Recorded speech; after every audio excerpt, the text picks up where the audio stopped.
Hi, this is Dr. Rachel Ferraro from Aviate Medical, talking with a good friend of mine today, Whitney Sanford, who is a registered dietitian in Coeur d'Alene, Idaho, who I use quite frequently for not only my inclusive weight management patients, but for my Aviate Medical pilots. She kindly agreed to chat with us today about the differences between food noise and cravings, which I think deserves sort of its own video to delineate the differences between the two and really get to the bottom of what it is that you're hearing when you're going into the pantry or being urged to go towards the refrigerator, maybe even after you just had dinner. So Whitney's husband also happens to be a private pilot. So we just love that she helps the aviation community, and I'm going to let her take over. Pause. Perfect. Thank you, Rachel. Yeah, so I think a lot of us have heard about food noise lately. I think it's kind of like a hot term at this point. Um, and really, it's a pretty complex topic, in my opinion. And it's different from cravings, whereas, cravings tend to be pretty common. A lot of people experience those.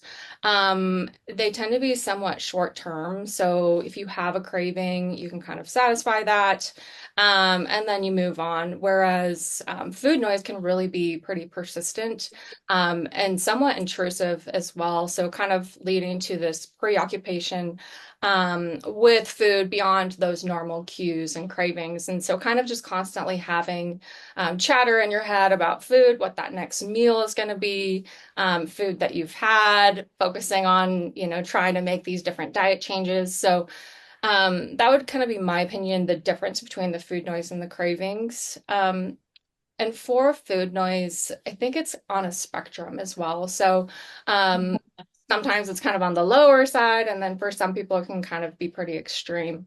And so, with that, I think, there's some things that we'll talk about today, some strategies that you can use to ideally quiet some of that food noise, turn down the volume a little bit to be a little bit more in control of what you're eating, and have a little bit less of that obsession and constant thinking about food. I think at this point, one of the best tools that we have to support turning down the volume on that food noise are GLP-1s, which obviously are something that you're very familiar with and use with a lot of your patients. So I don't know if you want to share a little bit about how that works.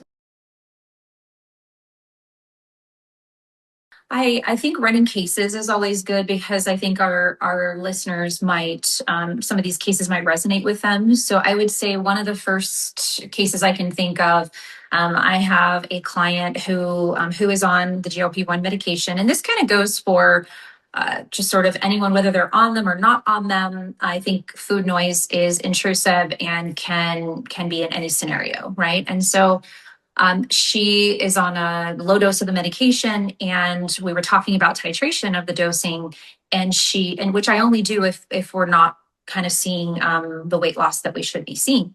I also mentioned to my clients though that there could be this thing called food noise, and if you start hearing a lot of food noise, let me know. And sometimes we need to increase the medication to help with the food noise.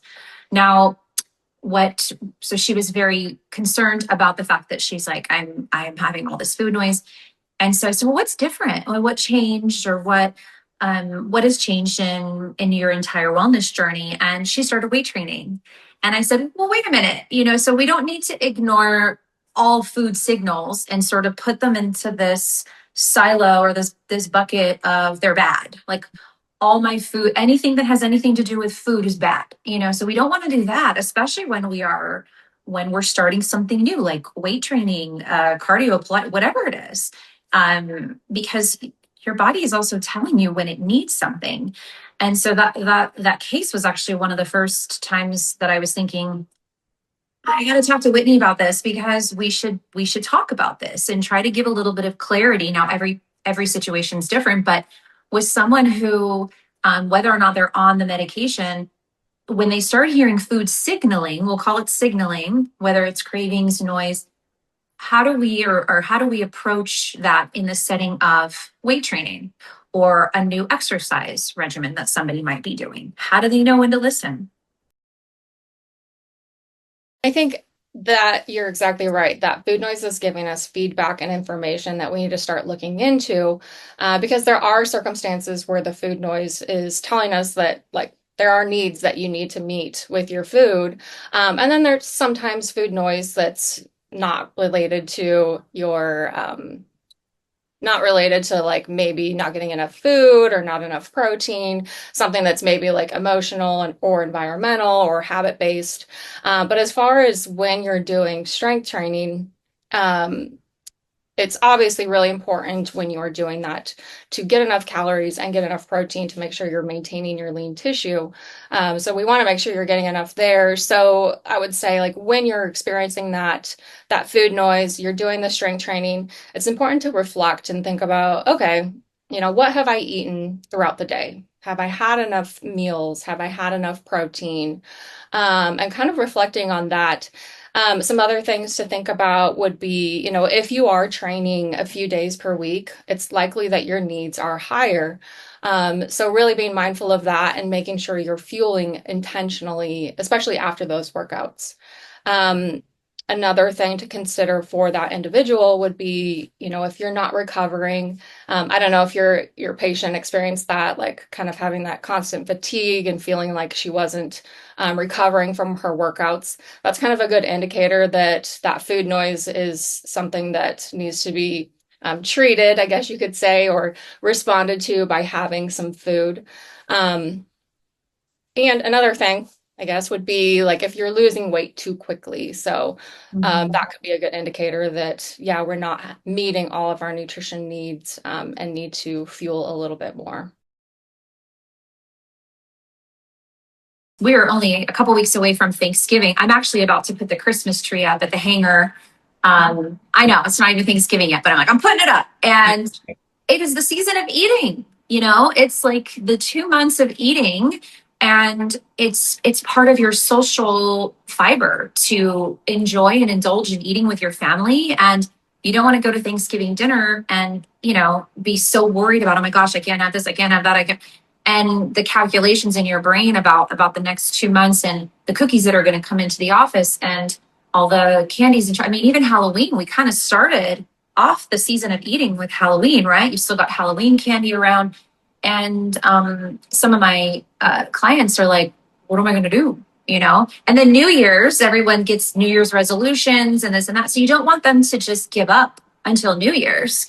At the same time, you want them to be able to enjoy the holidays and the seasons of eating and socializing and drinking, maybe. So how do you then control when those cravings and food noise are going to be on just overdrive? Do you have any? I know there's no magic sauce, but what are some tips and tricks you can think of that would help people overcome or mitigate, we'll say, some of that noise, some of those cravings during the holidays? Right. Yeah, and I love that topic because it's something that I end up talking with like pretty much all of my clients as we get towards this time, because food noise cravings are totally amplified and it's pretty normal for this time of year. We do a lot more like social gatherings and eating together, and there's, some cultural and traditional foods that we're eating too.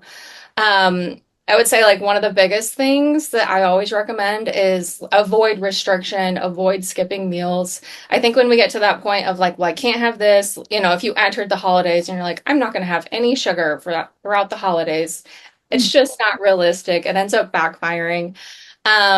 So along those lines too is not skipping meals. I see clients, sometimes I have them log their food and they'll write in their food journal, skipped breakfast because I'm having a big dinner, and it just doesn't really end up working out so well. We end up overeating, maybe choosing foods that we wouldn't choose to consume normally because we get overly hungry. So I would say focus on that. And then another thing could be kind of figuring out what your like non-negotiable habits are.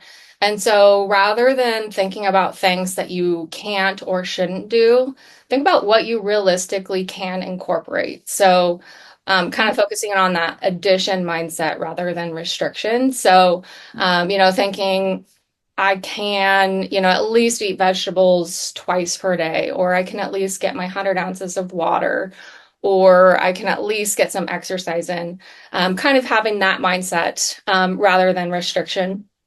And then also being super mindful of when you are hungry and when you are full, and kind of respecting those cues as much as possible.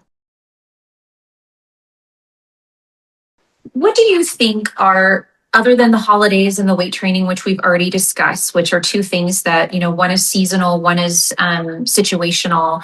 What are some sort of day to day triggers that cause food noise, maybe an overabundance of food noise or cravings for one person over the other? Mm.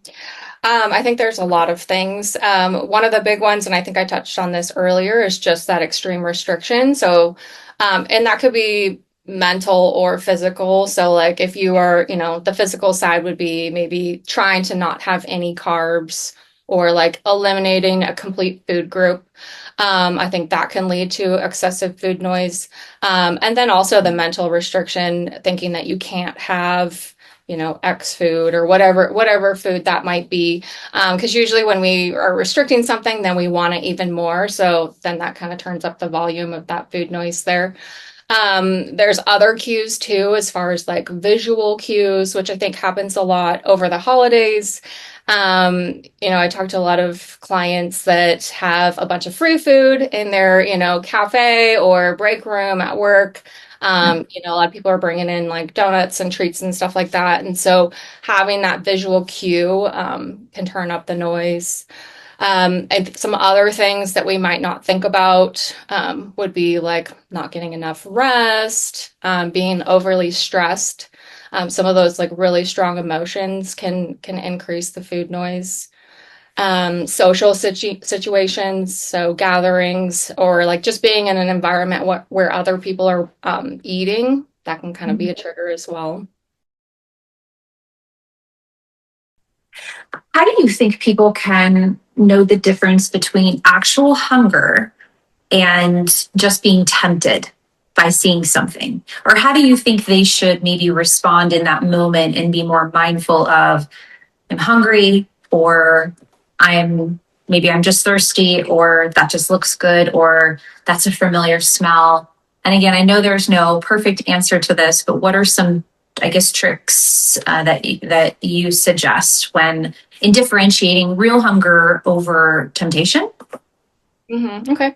I mean, one of the first things would be really reflecting and like, are you noticing any hunger cues? Is your stomach growling, or do you feel like lightheaded or, low energy? Obviously, those can be signs of hunger.